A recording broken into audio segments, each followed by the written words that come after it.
Dapat hindi sasayad sa kabilang line, ha.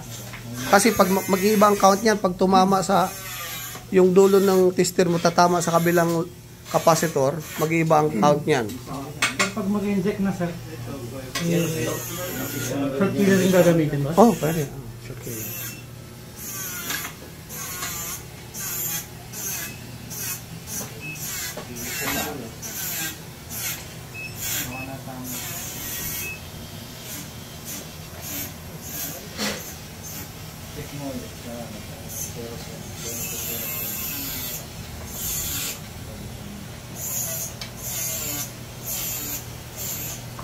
Error pa rin?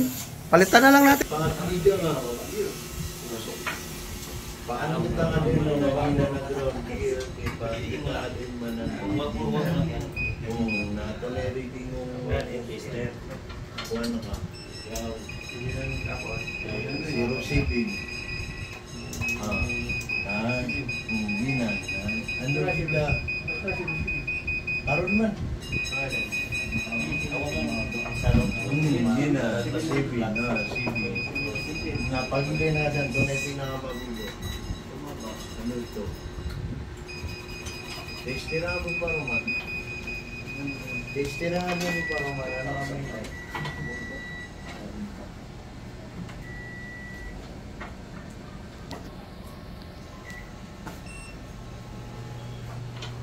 Atan. Okay, tama na?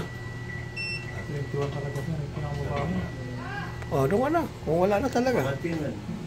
Oh, sigurado ba? baka magkamali tayo. Hindi ka pa kapunta. Bato mo yun. Sarang mo na ito. Kata. Natestira. Agita power supply. Para. Wala na. Ano nang graded?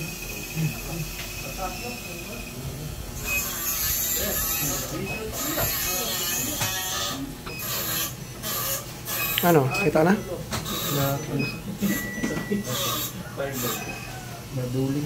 Naduling ka? Sige, timpla mo muna para... Doctor mo ba? 0306. Ah. Sige, ano ko sir? Yan ang sagad. Okay, enji ka na. Enji ka na, nandyan na eh. Nakita mo na.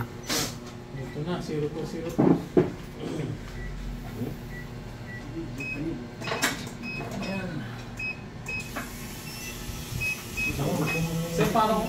Kailangan i-reading mo ulit yung bangka katabi na capacitor. Kung sino yung nag-drop ng count, possible na siyang may error. Di ba?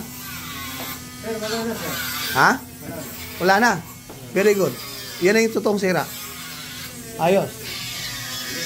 Congrats, nakagawa. Unang nakagawa.